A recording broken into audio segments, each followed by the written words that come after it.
रामपुर नाम का एक गांव था। उस गांव में सुधा नाम की एक महिला अपने पति मोहन और एक बेटी पिंकी के साथ रहा करती थी।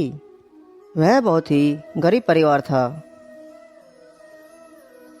और सुधा को माता रानी पर बहुत विश्वास था। सुधा के घर के पास ही एक पुष्पा नाम की महिला अपने पति और बेटे के साथ वहां रहा करती थी। पुष्पा एक बहुत ही अमीर औरत थी। उसके परिवार के पास पैसे की कोई कमी नहीं थी, लेकिन फिर भी पुष्पा सुधा के परिवार को एक साथ देखकर बहुत जलती थी। और कुछ ही दिनों में नवरात्रि आने वाली थी। सुधा अपनी बेटी से बोलती है, पिंकी बेटा, जो सच्चे मन से नवरात्रों में माता रानी की पूजा करता है, माता रानी उसकी हर मुराद पूरी करती है। सुधा अपने घर का मंदिर सजाती है। बेटा पिंकी, आंगन से ना कुछ फूल तोड़ लाओ और अपने पिताजी को भी बुलाते लाना, पूजा का समय हो गया है। जी मम्मी जी। पिंकी आंगन से फूल तोड़कर ले आती है और उसके पिता भी मंदिर में आ जाते हैं। फिर वो एक साथ मिलकर माता रानी की पूजा करते हैं। फिर सुधा अपने पड़ोस के घर पुष्पा को माता रानी का प्रसाद देने जाती है। सुधा, ये लो माता रानी का प्रसाद, आज पहला नवरात्रि है। और सब कैसा चल रहा है? बस माता रानी की कृपा है। अच्छा, अब मैं चलती हूँ। सुधा वहाँ से चली जाती है और पुष्पा मन ही मन बहुत जल रही थी। आई बड़ी, पता नहीं इसको ऐसा क्या दे दिया है माता रानी ने। हर टाइम माता रानी करती रहती है। मन तो करता है इस सुधा को जान से मार दूं।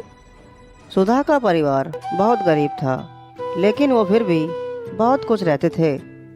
और दूसरी तरफ पुष्पा बहुत ही अमीर थी, लेकिन वो फिर भी सुधा के परिवार को देखकर बहुत जलती थी। फिर पुष्पा एक सपेरे वाले के पास जाती है और उसको बोलती है, आज रात सुधा के घर एक सांप छोड़ दो और उसके बदले में मैं तुम्हें बहुत सारे पैसे दूंगी। ठीक है, मैं आज रात ही छोड़ दूंगा। मैंने कल ही एक खतरनाक सांप पकड़ा है। बस बस याद रहे, सुधा इस सांप से बचनी नहीं चाहिए। मुझको उसका चेहरा सुबह नहीं देखना।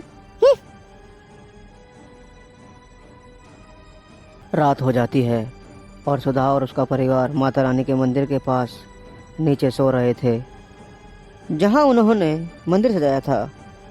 देर रात होते ही वो सपेरा उस सांप को खिड़की से सुधा के घर के अंदर छोड़ देता है। सांप घर के अंदर जाता है जहां पर सब सो रहे थे, और सांप जैसे ही सुधा को काटने वाला था, तभी मंदिर से एक रोशनी पड़ती है और सांप किसी को कुछ नहीं करता, वहां से बाहर निकल जाता है। अगले दिन सुधा देखती है कि सुधा, उसकी बेटी पिंकी और उसके पति तो बिल्कुल ठीक हैं। वो घर आकर सोचती है कि सांप ने तो किसी को कोई नुकसान नहीं पहुंचाया। अरे ये सब तो बिल्कुल ठीक है। वो सपेरा तो बोल रहा था कि सांप बहुत खतरनाक है, पर ये सब तो बिल्कुल ठीक है।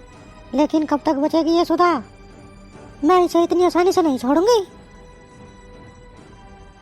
और कुछ ही दिनों में अष्टमी आ जाती है। आज सुधा का परिवार बहुत खुश था। सब माता रानी के लिए भोग तैयार करने में लगे हुए थे। देखिए, मैंने सब बना दिया है, आप भी देख लो। अरे वाह, खीर की खुशबू तो बहुत अच्छी आ रही है। सुधा, तुमने तो बहुत जल्दी सब कुछ बना दिया। मैं अभी मोहल्ले के सही बच्चों को बुलाकर लाता हूँ, फिर हम माता रानी को भोग लगाकर बच्चों को भी खाना खिला देंगे। ठीक है जी, आप जाकर सही बच्चों को बुला कर ले आओ। मोहन वहाँ से चला जाता है। तभी सुधा उनके घर आ जाती है और सुधा और मोहन की बातें सुन लेती है। आज इसको मजा चखाती हूँ, क्यों ना इसकी खीर में जहर मिला दूँ। सारा इल्जाम सुधा पर लग जाएगा और सभी मिलकर इसे मार डालेंगे। फिर पुष्पा अपने घर से जहर लेकर आती है और सुधा के घर आ जाती है। अरे आओ पुष्पा बहन, आप बहुत शुभ दिन मेरे घर आई हो। मैंने सोचा तुम्हारी कुछ मदद कर दूं। अरे नहीं नहीं पुष्पा बहन, आप यहाँ बैठिए, मैं माता रानी को प्रसाद का भोग लगा कर आती हूँ। सुधा वहाँ से चली जाती है और पुष्पा चुपके से उसकी रसोई में घुसकर सुधा की बनाई खीर में थोड़ा सा जहर डाल देती है और वहाँ से चली जाती है। और पुष्पा अपने बेटे को उनके घर पर खाना खाने के लिए मना कर देती है। सुधा, मोहन और पिंकी माता रानी को भोग लगाते हैं। इतनी देर में बाकी सब बच्चे भी सुधा के घर आ जाते हैं। सुधा सबको खाना परोसती है। सब बच्चे जैसे ही खीर खाते हैं सब जमीन पर गिर जाते हैं। तभी पुष्पा सुधा के घर आकर ये सब देख रही होती है और मन ही मन खुश हो रही होती है। ये सब देखकर अपने घर चली जाती है और सुधा बहुत परेशान होकर माता रानी को बोलती है, हे माता रानी, ये क्या हो गया? और पड़ोस के लोग भी वहाँ आ जाते हैं और सुधा को बहुत बातें सुनाते हैं। हे माता रानी, मैंने कुछ नहीं किया, आप सब जानती हैं, आप इन बच्चों को ठीक कर सकती हैं। हे माता रानी। तभी माता रानी की तस्वीर से एक रोशनी प्रकट होती है और ये सब देखकर वहाँ सब लोग हाथ जोड़कर खड़े हो जाते हैं और माता रानी अपनी शक्ति से सब बच्चों को ठीक कर देती है और वो सब बच्चे खाना खाकर वहाँ से चले जाते हैं।